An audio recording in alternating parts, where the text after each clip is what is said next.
tuh dari Kejadian sampai Wahyu. Saya ingin tanya, Umi, kenapa orang Muslim naik haji pada hari raya kurban? Kalau terjemahan dari kita Kristen, itu bicara tentang domba, karena waktu itu domba yang dipersembahkan. Jadi kalau dari perspektif kita, untuk menghapus dosa itu selalu harus ada yang dikorbankan. Saya baca dalam buku Roma ya, Umi ya. Ufi atau Umi sih? Uni aja, Pak. Umi ya. Bapak baca kitab Roma ya. Bapak yang Bapak jadikan landasan ini kitabnya tulisan Paulus semua ya, yang saya ambil ya. Silakan, Pak. Roma ayat 5, Roma pasal 5 ayat 12. Sebab itu sama seperti dosa telah masuk ke dalam dunia oleh satu orang, dan oleh dosa itu juga maut. Demikianlah maut telah menjalar kepada semua orang karena semua orang telah berbuat dosa. Sebab dalam hukum Taurat ada, sebelum hukum Taurat ada, telah ada dosa di dunia. Tetapi dosa tidak diperhitungkan kalau tidak ada hukum Taurat. Sungguh pun demikian, maut telah berkuasa dari zaman Adam sampai kepada zaman Musa juga atas mereka yang tidak berbuat dosa dengan cara yang sama yang telah dibawa oleh Adam, yang adalah gambaran Dia yang akan datang. Tetapi karunia Allah tidaklah sama dengan pelanggaran Adam.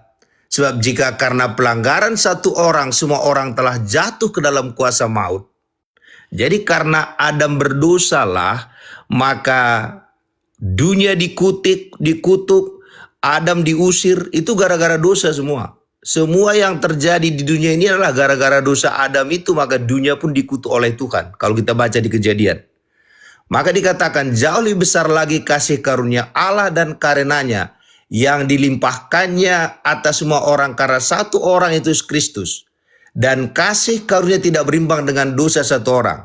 Sebab penghakiman atas satu pelanggaran itu telah mengakibatkan penghukuman, tetapi penganugerahan karunia itu banyak pernah dilakukan pembenaran.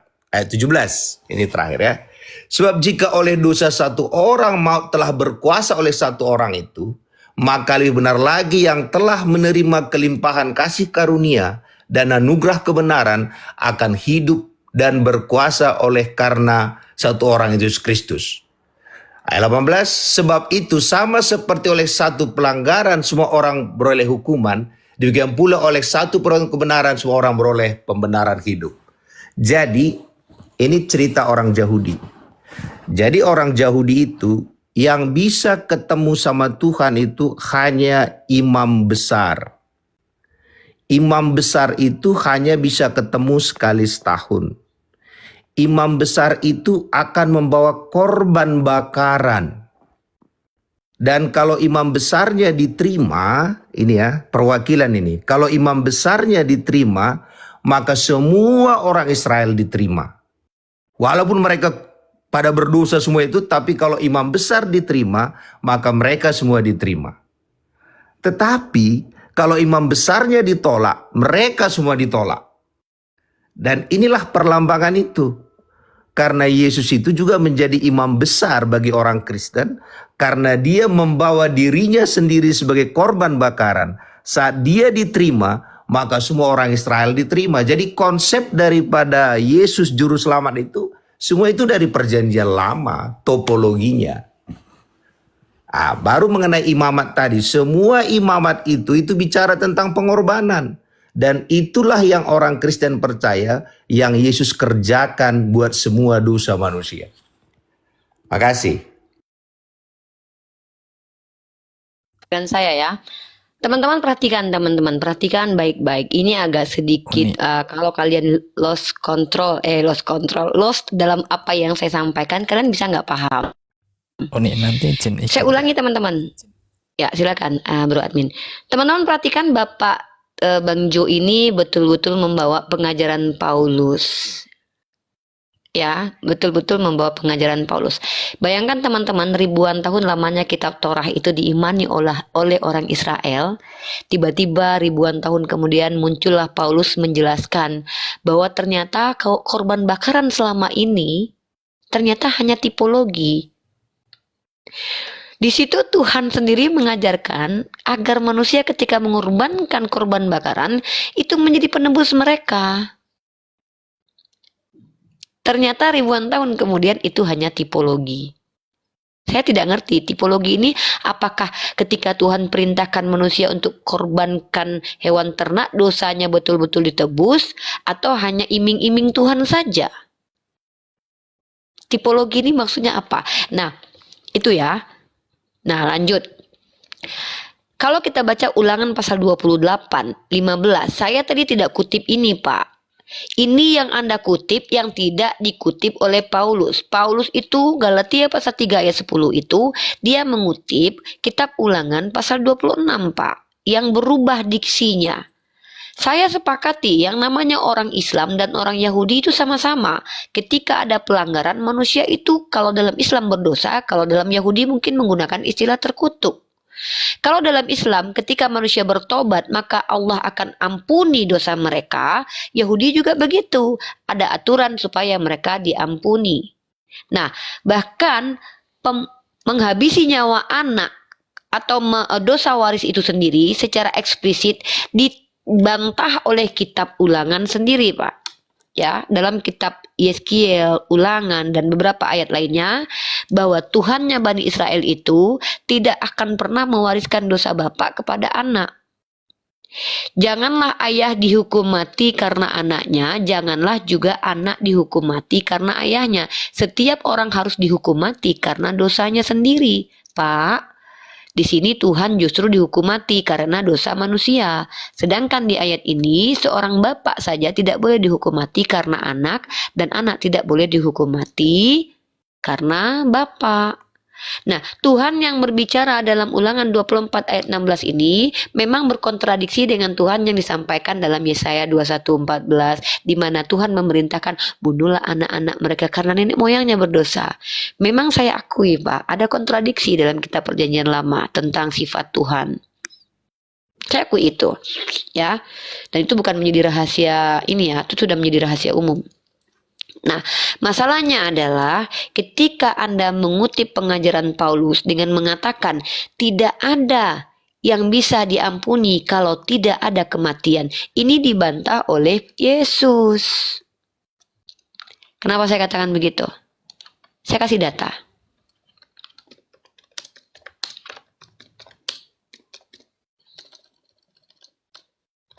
Bentar ya, Pak.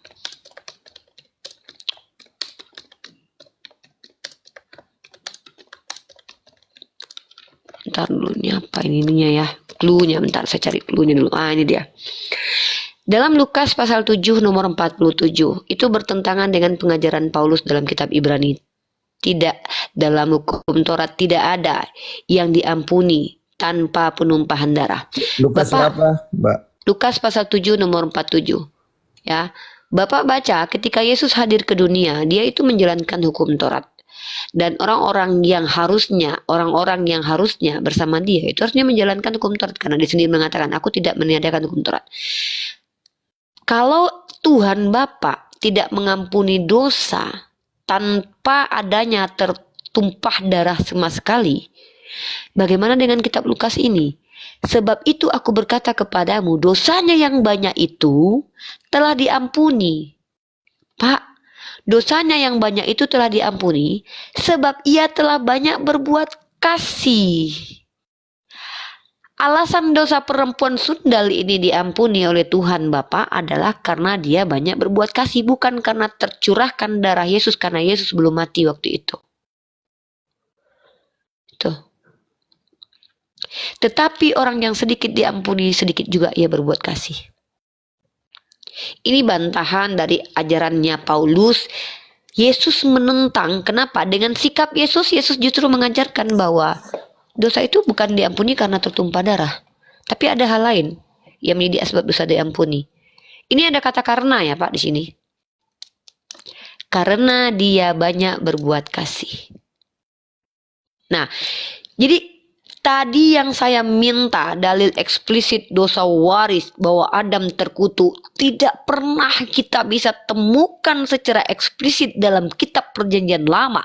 Ribuan tahun lamanya manusia tahu bahwa Adam tidak terkutuk karena tidak tertulis Adam terkutuk, tapi kemudian terkutuk menurut Paulus yang muncul pertama sekali di abad awal-awal, yang mana ajaran Kristen semua dan bahkan Kristen itu sendiri muncul dari dia. Setelah Yesus naik ke surga. Dan sebelumnya Yesus berkata, hati-hati dengan penyesat, karena penyesat ini adalah serigala berbulu domba. Mengaku pengikut Yesus padahal serigala. Dan penyesat ini adalah orang yang sebenarnya itu berkata dari Yesus, tapi sebenarnya bukan. Karena pembinasa keji adalah yang menghentikan kurban bakaran. Paulus bukan hanya menghentikan kurban bakaran. Efesus pasal 2 nomor 15. Dengan matinya Yesus telah batalah segala kutuk hukum Taurat. Ya, mati Yesus telah batalah segala hukum Taurat dengan ketentuannya. Tuhan Bani Israel perintahkan manusia untuk jalankan hukum Taurat. Kalau tidak dijalankan, kalian semua terkutuk. Yesus datang tidak meniadakan hukum Taurat. Bahkan siapa yang mengajarkan hal terkecil dari hukum Taurat, maka dia tidak akan menempatkan tempat yang tinggi di surga. Tetapi Tuhan Bani Israel perintahkan jalankan hukum Taurat. Yesus tidak meniadakan hukum Taurat. Paulus batalkan hukum Taurat. Silakan direnungkan ini. Paulus, orang yang tidak pernah bertemu dengan Yesus, mengaku di waktu mau ke Damsyik dengan dua kesaksian. Di satu sisi dia katakan pengikutnya yang banyak itu mendengar tapi tidak melihat. Di satu sisi dia katakan lagi bahwa pengikutnya yang banyak itu melihat tapi tak mendengar. Dengan kesaksian yang bertentangan ini, dia mengklaim bahwa dia dipilih oleh Yesus dari sejak kandungan untuk memberitakan Injil kepada orang yang tidak bersunat. Gitu. Ini yang saya temukan, Pak, dari hasil pembelajaran dengan membaca kitab Anda. Dari tadi ketika saya meminta bagaimana pengajaran Kristen ini dosa waris itu muncul kutukan Adam, ternyata dari Paulus. Bagaimana kemudian orang Kristen membenarkan doktrin bahwa Tuhan itu hanya mengampuni dengan kematian tumbal. Itu juga pengajaran Paulus. Karena Yesus sendiri mengampuni seorang pesundal bukan karena tertumpahnya darah, tetapi karena perempuan itu banyak berbuat kasih. Ini agak lain ya. Nah, jadi mungkin lebih enak biar kita mengkerucut dan tidak melebar kemana-mana. Saya minta bahwa Adam dikatakan terkutuk menurut nabi-nabi Israel dan menurut Yesus, bukan menurut Paulus. Kalau menurut Paulus, oke lah, tidak apa-apa. Silakan, itu urusan kalian. Itu satu. Yang kedua adalah seperti yang saya sampaikan tadi, Bang Jo ya. Kalau memang Tuhan itu adalah Tuhan yang Maha Pengasih, kenapa dia memberikan hukum yang menjadi kutuk yang dia tahu bahwa manusia tidak mampu lakukan? Dan dia menjadi asbab banyaknya manusia mati masuk neraka, termasuk bayi-bayi, karena tidak dibaptis dalam nama Yesus. Berapa ratus juta jiwa mati sebelum kedatangan Yesus, karena mereka tidak sama sekali mampu menjalankan hukum Taurat, dan Yesus belum menjadi penebus mereka. Karena ternyata penebusan bakaran itu hanyalah tipologi, bukan penebus sejati. Silakan. Oke, makasih. Ya, buat kawan-kawan tek layar dulu ya, biar nggak tegang-tegang komalnya. Apa? Ya, dia minta tap-tap layar gitu. Saya udah tap nih. Kau. Ini. Oke, tadi mengenai Adam. Adam itu dia tidak masuk di hukum Taurat karena hukum Taurat belum ada saat itu. Tetapi ada satu perintah di sana. Perintahnya apa? Saat engkau makan buah itu, engkau akan mati. Jadi Adam saat itu sudah ada perintah yang Tuhan katakan situ, saat engkau makan buah itu engkau akan mati. Dan waktu dia makan buah itu, kenapa dia tidak mati? Karena ada domba yang mati. Jadi kami harus balik ke situ, Mi. Jadi domba yang mati, domba itulah yang dibuat Tuhan untuk menutupin dia. Kan dia telanjang tuh, maka kulitnya lah. Jadi kenapa Adam tidak mati? Karena ada korban bakaran saat itu, domba itu. Juga orang Israel. Ada tulah ke-10. Tulah ke-10 itu kan semua anak sulung mati. Pada saat itu semua mati. Tetapi anak sulung orang Israel tidak mati karena ada juga darah, ada domba yang dikorbankan di sana. Jadi waktu Yesus datang, apa kata Yohanes tentang dia? Inilah anak domba Allah. Sehingga dalam buku Yohanes 1, ya jadi itu tadi mengenai kejadian itu. Jadi Taurat itu ada semenjak zaman Musa saja, sebelumnya itu belum ada.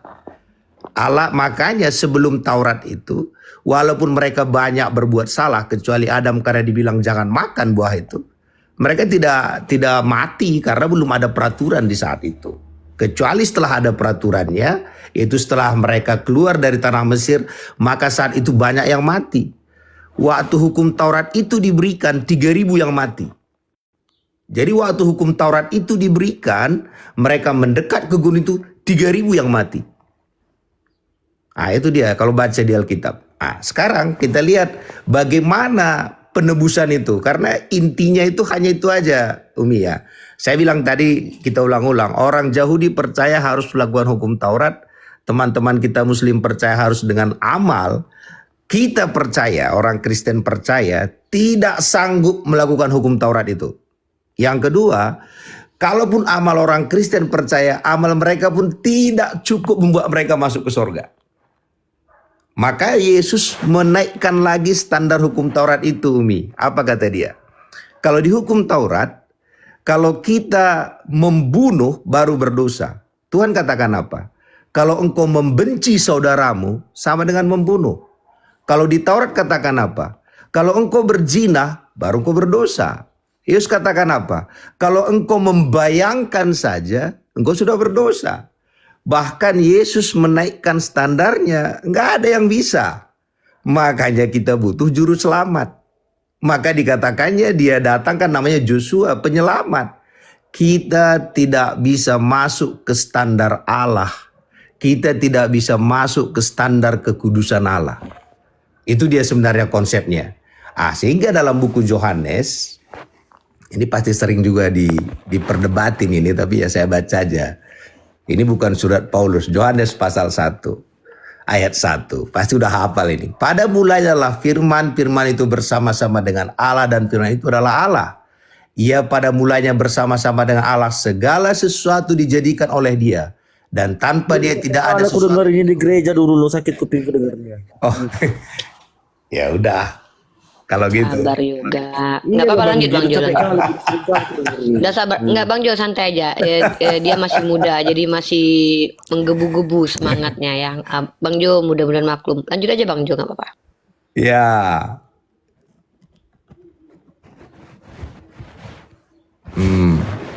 Jadi jadi saya nggak apa-apa. Jadi artinya itu tadi. Kenapa kita ada perjanjian lama itu? Memang semua itu dari sananya diambil. Jadi tetapi orang Kristen, Yesus ya, ini saya kasih tahu. Waktu Yesus bangkit dan Yesus sebelum bangkit, kata-katanya berbeda. Sebelum dia mati dibilangnya begini, kasihlah Tuhan Allahmu dengan segenap hatimu. Tapi setelah dia mati dan dia ketemu dengan 2 muridnya di jalan Emmaus, apa kata dia?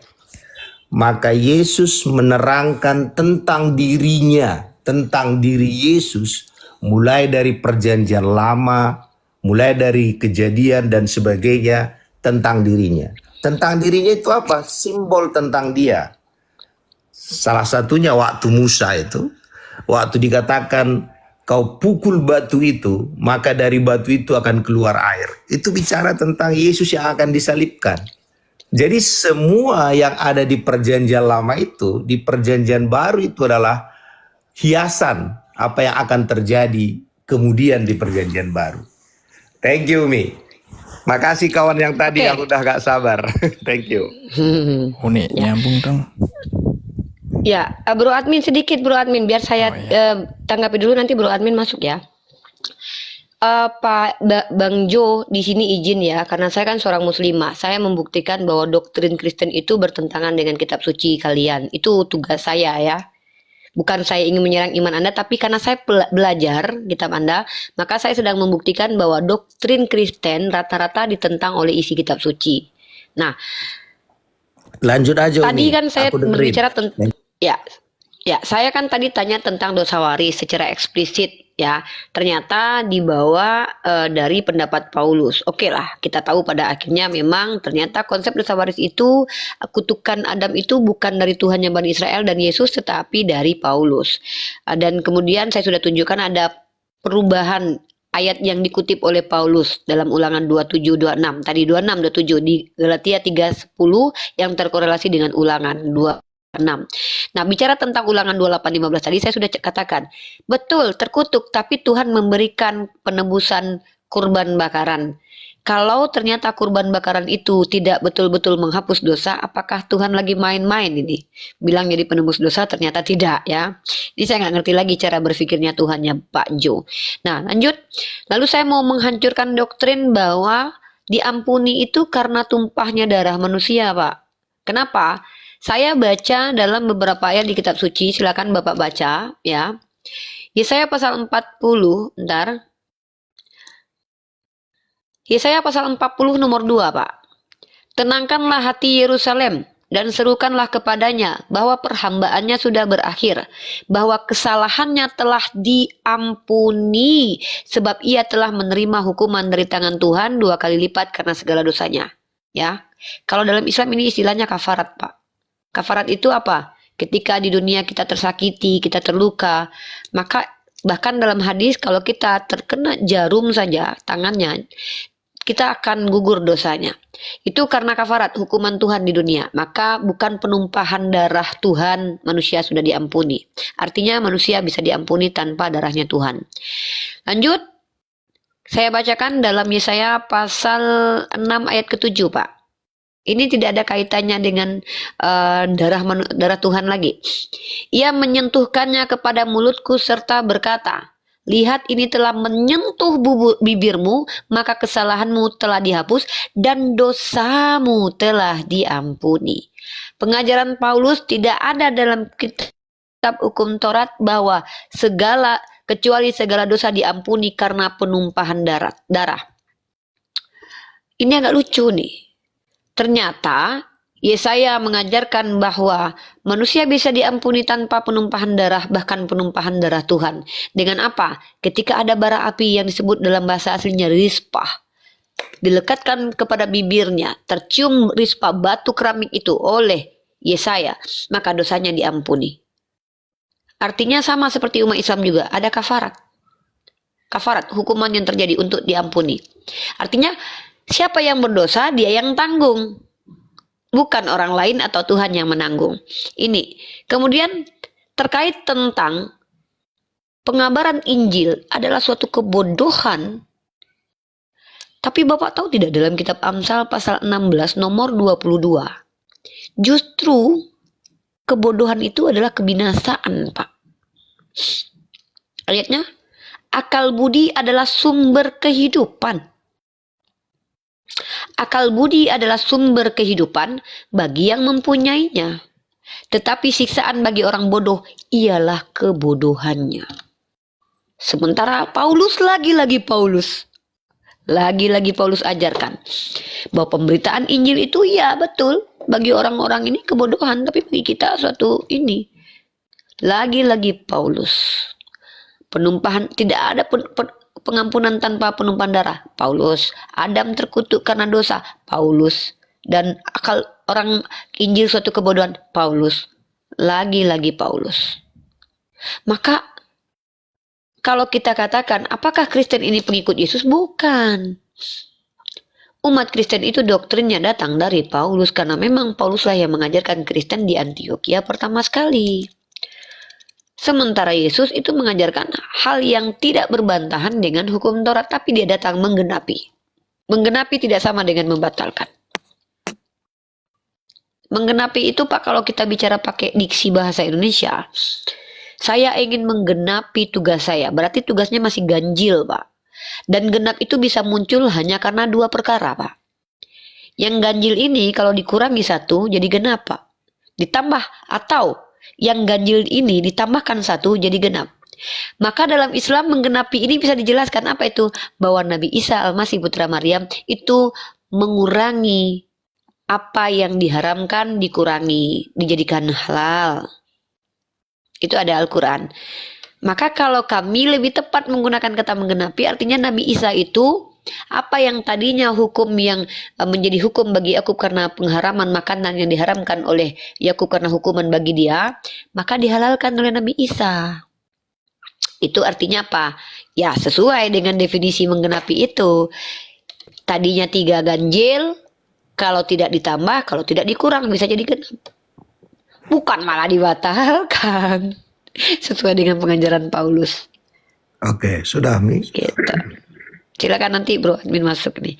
Ya, jadi saya pertama dua Bisa doktrin baca saya Ibrani hancurkan. 9. Lagi-lagi tulisan Paulus. Ibrani berapa Pak? 9 ayat 22. Ya. Ibrani adalah tulisan menurut sekolah Kristen sebagian adalah tulisan Paulus. Ya, Ibrani 9 ayat 22. 9 ayat 22. Saya bacakan. Ya. Dan hampir segala sesuatu disucikan menurut hukum Taurat dengan darah, dan tanpa penumpahan darah tidak ada pengampunan. Ini pengajaran Paulus yang sudah saya tunjukkan bantahannya dalam kitab Yesaya pasal 6 ayat 7. Dosamu diampuni karena rispah telah sampai di bibirmu kau cium. Yesaya pasal 40 nomor 2. Kau diampuni karena kau berbuat yang perempuan tadi, karena kau berbuat kasih. Kan saya sudah katakan. Tadi kan Paulus Umi ajarkan. bilang, imamat itu bicara soal pengampunan semua. Dan itu selalu Iya, ada betul. kurban. Jadi gini, Betul. di Alkitab itu ada dia ada dia yang secara umum, tapi ada hal-hal lain yang kecil, tapi secara menyeluruhnya doktrinnya ya memang di imamat itu, semua buku imamat itu bicara tentang kematian Yesus. Bahwa harus ada yang mati. Gitu. Jadi itulah doktrin kekristenan. Umi mau bilang bagaimanapun. Enggak masalah, saya paham. It's okay Pak. Enggak, maksudnya saya mencoba untuk membuktikan bahwa doktrin Kristen itu muncul dari ajaran Paulus. Oh enggak juga, di perjanjian lama itu selalu ada korban. Tanpa ada korban enggak ada. Ayat yang ini Bapak tidak tanggapi. Yesaya 6 ayat 7, Yesaya 40 ayat 2. Bapak tidak tanggapi itu. Oke, Taurat kan kita bicara soal Taurat itu kan tulisan si Musa ini. Disitulah hukum-hukumnya itu ditulis kan. Bahkan di Paulus tulis begini. Walaupun engkau berkorban, melakukan segala sesuatu tanpa kasih tidak berguna. Berbuat baik dan sebagainya pun tanpa kasih tidak berguna. Nah, saya baca di Ibrani pasal 10 ya. Ibrani pasal 10. Pak, Nabi Yesaya ini hidupnya itu sudah di bawah hukum Taurat atau belum Pak? Ya, halo. Udah. Saya masuk ke hukum yang dituliskan oleh Musa Ya, itulah aturan-aturan yang ini ada. poin Pak. Saya minta poinnya, strike to the point Pak. Paulus itu mengatakan dalam hukum Taurat tidak ada pengampunan kecuali tertumpahnya darah. Ya. Oke?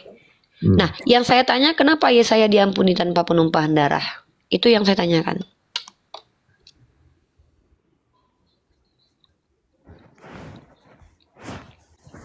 Yesaya berapa, Mbak? Pertama Yesaya pasal 6 ayat 7 Pak. Silakan dibaca. Yesaya pasal 6 ayat 7. 5 sampai 7 itu Bang Jo.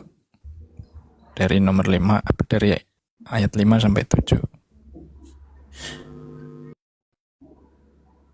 Sambil nyari nih, Alfi salam dulu. Assalamualaikum. Waalaikumsalam warahmatullahi wabarakatuh. Ah, ya. Boleh saya jawab? Silakan. Dari mana diambilnya bara itu, Mbak? Itu kan serafim yang ngambil Pak. Dari mana diambilnya? Dari atas misbah. Dari tempat persembahan korban bakaran, Mbak. Dari atas misbah. Mesbah. Iya. Mesbah itu korban bakaran. Iya, Bapak baca ayatnya. Ia menyentuhkannya kepada mulutku Iya, karena serta berkata. di situ sudah ada korban bakaran. Mesbah Iya. selalu bicara korban Mana? bakaran. Iya, mana dalilnya kalau dia diampuni karena misbah, karena Iya, korban karena bakaran? di Saya situ baca ada ayatnya. korban bakaran, Mbak. Ya, Jadi iya Pak, dari mana Bapak tahu? jadi gini. Kalau di atas misbah itu pasti korban bakaran yang sedang Pasti. berlangsung. Pasti. Ya, Pak, kita bicara konteks ayat ya. Mohon maaf nih, itu tafsiran Bapak. Enggak. Saya bicara Mesbah, ketika sekarang di mesbah itu apa? Enggak, Pak. Saya baca di ayat ke-7 ya.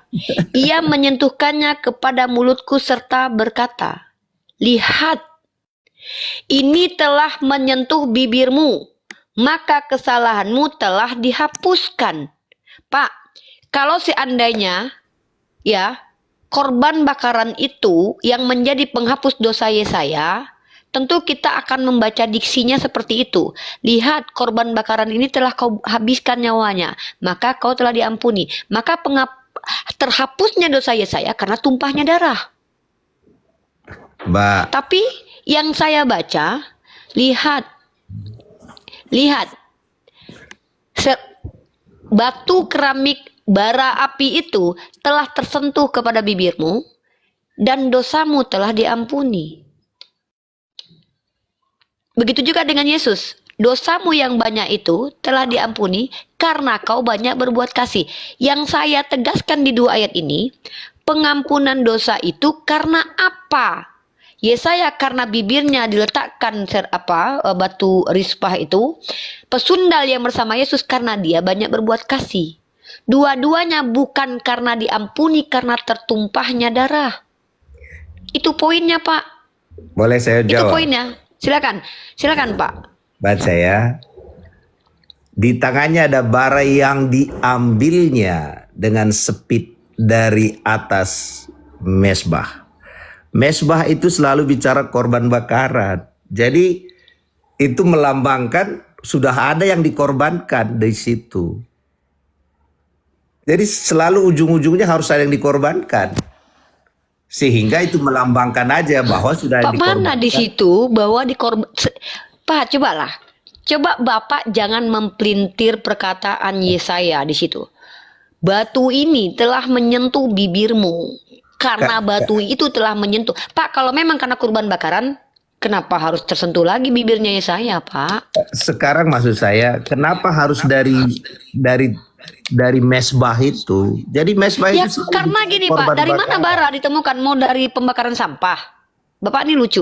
Yang saya poinnya yang paling penting yang ingin saya tanggap. Bahkan bukan cuma itu. Bapak baca ya, saya pasal 40 nomor 2. Tenangkanlah hati Yerusalem dan serukanlah kepadanya bahwa perhambaannya sudah berakhir, bahwa kesalahannya telah diampuni. Sebab ia telah menerima hukuman dari tangan Tuhan. Pak, alasan seseorang diampuni itu secara eksplisit di 3 ayat yang saya baca itu sudah saya bacakan juga. Di Yesaya tadi itu diampuni. harus ada dihukum, Mbak. Harus ada. Oh iya, nah, apakah mereka darah siapa yang tertumpah? Darah siapa yang tertumpah untuk orang Israel, Pak? Harus kalau Pak, dia kalau sudah dihukum di itu bawah bukan Musa, berarti darah tertumpah. Kalau Pak, gini, Mbak, kalau Bapak sudah di ngerti nggak bawah sih? Musa, Bapak, bentar, semua Pak. harus ada korban bakaran. Siapa yang dibakar? Siapa yang dibakar Yesaya 40 ini? Tenangkanlah hati Yerusalem dan serukanlah kepadanya bahwa perhambaannya sudah berakhir, bahwa kesalahannya telah diampuni. Sebab ia telah menerima hukuman dari Tuhan. Apa mereka dibakar, Pak? Pak, Bapak dengarkan nih. Pak, mempelintir itu pekerjaan mudah, Pak. Bukan. Ketika Tuhan dalam 3 ayat, bentar nih, saya bawa 3 ayat loh, by the way. Silakan. Dalam ayat Lukas yang saya bawakan tadi, Yesus berkata, Lukas 7:47, saya baca lagi nih. Apa jangan-jangan darah menstruasi perempuan ini yang tertumpah nih, jangan-jangan nih, saya nggak tahu nih. Lukas 7:47, sebab itu aku berkata kepadamu, dosanya yang banyak itu telah diampuni. Waktu dosa perempuan ini diampuni, darah siapa yang tercurah, Pak? Oke, dalam kitab Yesaya lagi, ketika batu serafim itu yang diambil dari misbah, Anda ngotot bahwa itu karena telah matinya kurban. Kenapa harus diambil lagi bara itu diletakkan ke mulutnya Yesaya? Toh sudah ada kurban yang mengampuni dosa, yang membuat dosanya terampuni. Di situ saya membaca secara eksplisit, dosa Yesaya terampuni karena rispah itu sudah diletakkan di bibirnya. Bara panas itu telah terletak di bibirnya, dia sudah merasakan hukuman panas. Artinya, dari ketiga ayat ini, kalau perempuan sundal itu menebus dosanya dengan amal baiknya, yaitu kasihnya kepada manusia, kalau dalam Yesaya pasal 6 ayat 7, dia dihukum dosa karena dosanya diampuni karena memang dia bertanggung jawab sendiri, merasakan panasnya api bara di bibirnya, sama seperti kafaratnya umat Islam. Kalau dalam Yesaya 40, karena mereka telah dihukum. Ketiga ayat ini menunjukkan tidak ada tumbal makhluk yang disebut manusia untuk keselamatan mereka bertiga, tidak ditebus oleh Tuhan, tapi mereka menanggungjawabkan perbuatannya masing-masing, sebagaimana orang Yahudi, sebagaimana orang Islam. Ini yang saya bantah dari doktrin pengajaran Paulus yang mengatakan tidak ada pengampunan dosa tanpa penumpahan darah. Ya, kalau Bapak ngotot mengatakan, oh iya udah, kan itu karena ada korban bakaran. Tunjukkan di konteks ayat itu bahwa penghapusan dosa Yesaya dalam kitab Yesaya 6:7 dikarenakan korban bakaran itu. Ya, apalagi Bapak sudah bilang, ternyata korban bakaran dalam imamat itu cuma tipologi. Jadi lucu sekali kalau Bapak bilang Yesaya diampuni karena korban bakaran, karena ternyata itu cuma tipologi, bukan the real penghapus dosa. Jadi yang mana sebenarnya doktrin Kristen ini yang betul? Boleh saya jawab? Silakan, doktrin berbantah dengan doktrin. Doktrin berbantah dengan kitab suci. Oke. Silakan. Jadi kan tadi Mbak tadi bilang imamat itu adalah standar. Harus ada yang dikorbankan supaya orang itu bisa diampuni dosanya. Itu terbukti di nanti saya jawab yang Yesaya tadi. Terbukti waktu terjadi tulah ke-10. Setelah ada korban itu, kenapa harus dioleskan? Kan akhirnya mereka oleskan darah itu ke rumah itu. Itu perlambangan saja, mengoleskan darah itu ke rumah itu. Sama di buku Yesaya tadi, Mbak. Waktu dikatakannya bahwa diambilnya daripada korban bakaran, dia harus dioleskan ke situ. Maka sama dengan apa yang terjadi di tulah itu. Sekarang Yesaya yang 1, karena mereka telah dihukum. Oke, hukuman bagi orang itu harus ada yang mati. Syaratnya harus ada yang mati, berarti sudah ada korban bakaran. Kalau enggak mereka sudah mati. Jadi buku Yesaya itu clear. Sekarang Yesus. Yang berhak mengampuni dosa di muka bumi adalah Yesus. Jadi Yesus dia mau mengampuni orang yang berbuat baik. Dia mau mengampuni orang yang berbuat jahat. Lihat waktu ada yang membunuh Yesus. Apa kata dia? Waktu dia dibunuh apa kata dia? Ampunilah mereka.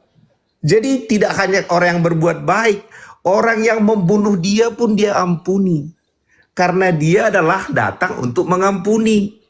Jadi orang yang baik itu, orang membunuh dia, semua diampuni dia. Bahkan ditanya oleh si Petrus. Berapa kalikah orang bersalah bisa kuampuni? Yesus katakan ampuni. Kenapa? Karena Yesus akan bayar semua itu di kayu salib. Jadi waktu Yesus masih di muka bumi, sebelum dia mati di kayu salib, sama kayak kartu kredit Mbak. Dia bayar pakai kartu kredit tuh. Pembayarannya semua di kayu salib. Selanjutnya, orang Israel waktu mereka itu memberikan korban bakaran, tiap tahun mereka harus lakukan. Karena dosa di perjanjian lama itu hanya ditutupin. Bukan diampunin. Ditutupin saja. Tapi semua dosa itu Yesus yang bayar semua di kayu salib. Jadi clear kan Pak, Mbak? Yang Yesaya, di Lukas semua clear. Thank you. Oke, jadi gini Pak ya. Ini adalah doktrin gereja yang mengajarkan bahwa tipologi itu adalah kayak utang yang seolah-olah terbayar tapi nggak kebayar. Nanti baru Yesus muncul, baru utangnya semua kebayar. Pak, mohon maaf Pak ya, mohon maaf banget. Boleh ajarkan doktrin seperti ini, tapi kalau dalam ruang dialektika lintas agama, kita tentu bukan membawa doktrin semata, tetapi membawakan dalil tertulis. Baik, saya akan langsung membantah saja nih. Poin saya langsung mengerucut, strike to the point. Ibrani 9 9:22 teman-teman perhatikan, dan hampir segala sesuatu disucikan menurut hukum Taurat dengan darah, dan tanpa penumpahan darah tidak ada pengampunan. Saya ambil perkataan Paulus di terakhir ini.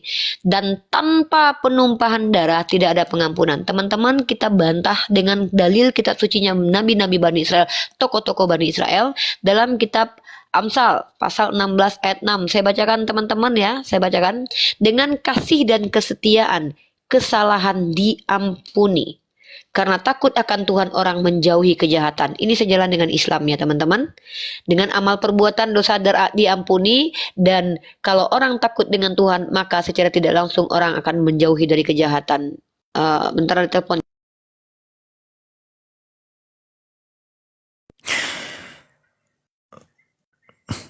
Nanti izin masuk ya. Uni sebentar aja nih teleponnya. Nanti izin masuk ya Uni ya. Ya. Nah, itu satu ya. Yang pertama, saya sedang menunjukkan bahwa Ibrani pasal 9 nomor 22 itu adalah pengajaran Paulus yang dibantah oleh Amsal pasal 16 ayat 6, dibantah lagi oleh Yesus sendiri, dan ini menariknya penjelasan Bapak nih. Lukas pasal 7 nomor 47, lalu Bapak bilang, "Ya, yang mengampunikan adalah Yesus." Pak, justru ini menunjukkan bahwa Paulus telah berbantah-bantahan dengan Yesus. Paulus katakan tidak ada pengampunan tanpa penumpahan darah. Tapi ternyata Yesus bisa mengampuni tanpa tertumpahnya darah. Ini poin saya. Poin saya di sini. Dosa waris diajarkan Paulus. Dalam kitab Ulangan dikatakan tidak mungkin bapak dihukum karena anak, dan begitu pun sebaliknya. Ini berbantah-bantahan nih Pak. Paulus itu baru hadir setelah Yesus katanya naik ke surga. Mengaku bertemu Yesus dengan dua kesaksian yang bertentangan. Setelah Yesus mengatakan hati-hati ada nabi palsu. Matius 23 nomor 16. Silakan Bapak baca. Ini menarik nih. Ini klimaks saya dan mungkin menjadi next topik buat kita berdua, karena saya juga nggak mau mutar-mutar di sini aja. Saya sudah membuktikan bahwa Ibrani pasal 9:22, doktrin Kristen, fundamentalnya Kristen telah dibantah oleh Amsal 16 ayat 6, Yesaya tadi yang saya bacakan, kemudian Lukas pasal 47, bahwa tidak ada penumpahan darah pada saat ada pengampunan. Justru Bapak berkelit dengan mengatakan, ya karena kan dia Tuhan bisa mengampuni. Hello, kalau begitu berarti Paulus tidak sesuai dengan pengajaran Yesus. Karena ternyata Tuhan bisa mengampuni tanpa darah. Nah, lalu topik selanjutnya. Kenapa saya katakan, saya tegaskan bahwa Paulus ini adalah ajaran yang bertentangan dengan Yesus secara indikator, karena saya ingin Bapak jawab satu pertanyaan saya, silakan. Tapi nanti ini menjadi next topik, setelahnya nanti Bro Admin dulu, saya istirahat sebentar. Bro Admin nanti menanggapi saya, Alfi nanti mungkin masuk, tapi saya mau menunjukkan kenapa. Apa topiknya Mbak? Bapak, saya dengarkan saya ini. Ya. Saya sudah tunjukkan ya, ada perbantahan antara pengajaran Paulus dengan pengajaran Nabi Israel dan juga ajaran Yesus. Ya, itu buktinya saya menggunakan dalil, bukan menggunakan doktrin. Bapak menjawab dengan doktrin, is okay, nggak masalah, itu kalian Kristen. Kenapa terjadi pertentangan antara Ibrani 9:22 dengan nabi-nabi Israel? Karena kalau Bapak telusuri Matius 23 nomor 16. In the TikTok right now. I take it first. Wait. Ya, di mute aja Pak Jo, ya. Matthew pasal 23 nomor 16 ya. Saya bacakan Pak. Ini alasan indikator, saya membacakan indikator ya Pak. Nanti di mana konklusi akan saya dapatkan ketika Bapak menjawab pertanyaan saya. Setelahnya nanti Alfi masuk dan Bro Admin. Matius pasal 23 nomor 16. Nomor 16 ya. Baik, saya bacakan Pak. Perikopnya ini, menurut standarisasi kekristenan, Yesus mengecam ahli-ahli Taurat dan orang-orang Farisi. Di dalam perikop ini ada satu diksi yang ingin saya tanyakan ke Bapak nanti, tapi saya bacakan dulu. Ini alasan kenapa Ibrani dengan ajaran lain bertentangan, dengan Yesaya bertentangan, dengan Lukas bertentangan. Karena gini Pak, kata Yesus begini, celakalah kamu hai pemimpin-pemimpin buta, ya, yang bersumpah demi bait suci. Hai kamu orang-orang bodoh dan orang-orang buta, sementara kebodohan dibela oleh Paulus seperti tadi di awal diskusi kita, ya. Kemudian mana lagi ya? Mana dia? Bentar. Di ayat kedua-tiganya, di sini Yesus sedang mengutuk orang-orang ahli Taurat ya. Celakalah kamu hai ahli-ahli Taurat dan orang Farisi, hai kamu orang munafik sebab persepuluhan. Lanjut. Ntar saya tunjukkan dulu. Yang paling penting itu adalah ini. Sabar ya Pak. Ini nanti menjadi topik kita setelah Bro Admin dan Alfi masuk. Biar mereka juga ikut berbicara. 3 kan Mbak? Ya, dia Matius 23. Nah, ini dia. Saya bacakan kembali. Dalil yang eksplisit. Matius 23 nomor 15. Silakan Bapak baca. Itu yang paling penting. Saya bacakan.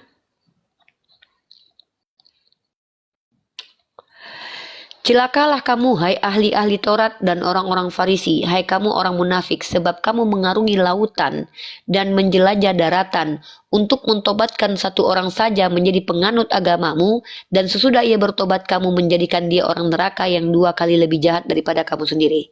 Maka pertanyaan yang muncul dari ayat ini sebagai pembuktian dari kenapa Ibrani 9:22, kenapa semua pengajaran Paulus bertentangan dengan Yesus dan juga kitab para nabi. Maka saya menemukan indikator. Kenapa? Karena dalam Matius 23 pasal 16, Yesus mengatakan ada ahli Farisi, ada ahli Taurat dari sekte Farisi yang mengajarkan agamanya, mengarungi lautan dan samudra, yang kemudian mentaubatkan satu manusia, yang mana manusia ini dan orang-orang yang mengikuti orang ini menjadi manusia terjahat di segala peradaban, di semua peradaban, atau menjadi manusia terjahat sepanjang hidup, ya, lebih jahat daripada si ahli Taurat yang Farisi ini. Maka pertanyaan saya adalah, siapakah orang yang dimaksud Yesus yang adalah ahli Taurat dari sekte Farisi, sekte sesat, yang membawa agama baru yang bertentangan dengan Yesus dan nabi-nabi lainnya, yang kemudian ketika pengikutnya ini menjadi orang terjahat di muka bumi selain Paulus, Pak. Silakan dijawab namanya, nama orang. Kalau tidak ada satupun nama tokoh yang dari sekte Farisi membawa agama baru dan agama ini menjadi asbab kejahatan di muka bumi, jangan katakan Yesus ini salah menubuatkan, Pak. Jangan katakan bahwa tidak pernah terjadi hal ini, karena Yesus sudah mengatakan, masa dia bernubuat tapi gagal? Celakalah hai kamu pemimpin buta, ahli Farisi. Maka tunjukkan satu orang Farisi sesat, orang sekte Farisi yang mengaku murid Yesus karena dia serigala berbulu domba, mengajarkan agama baru yang pengikutnya menjadi orang terjahat di muka bumi. Silakan Bapak, karena saya bisa membuktikan itu Paulus nanti dengan indikator, dan setelah saya jelaskan bahwa itu Paulus, saya buktikan nanti, maka itulah kenapa ajaran Paulus semuanya bertentangan dengan Yesus dan para nabi. Karena Paulus adalah pengajar palsu menurut bukti yang nanti saya tunjukkan setelah Bapak bicara dan Bro Admin dan juga Alfi. Saya istirahat. Silakan. Oke Mbak, jadi itu nanti kita bahas untuk selanjutnya kan? Oke, saya balik ke yang itu selanjutnya. Saya balik ke yang tadi. Tadi kita sudah bilang buku Yesaya itu yang Mbak katakan diambil dari korban, dari tempat penyembahan itu. Jadi itu sudah harus ada korban di sana. Yang kedua, kamu sudah dihukum. Hukumannya kalau menurut perjanjian lama itu harus ada yang mati. Jadi mereka dihukum itu, kenapa mereka masih hidup? Berarti ada yang dikorbankan. Mengenai Yesus. Yesus mengampuni baik orang yang baik, orang berdosa semua diampuni. Tetapi dia harus bayar di kayu salib. Jadi pengampunan yang Yesus lakukan itu tidak cuma-cuma. Dia harus bayar semua. Tadi ilustrasinya seperti kartu kredit. Kita bisa bayar kartu kredit, tetapi kita harus bayar itu. Saya kira itu saja, dan sampai ketemu topik selanjutnya. Makasih buat Kita masih bahas soal dosa. Kita masih bahas soal. Saya kan sudah beres sama Umi tadi. Saya juga udah mau Uninya turun. Saya juga udah mau turun. cabut tadi, udah ada datang. Pengen tahu dong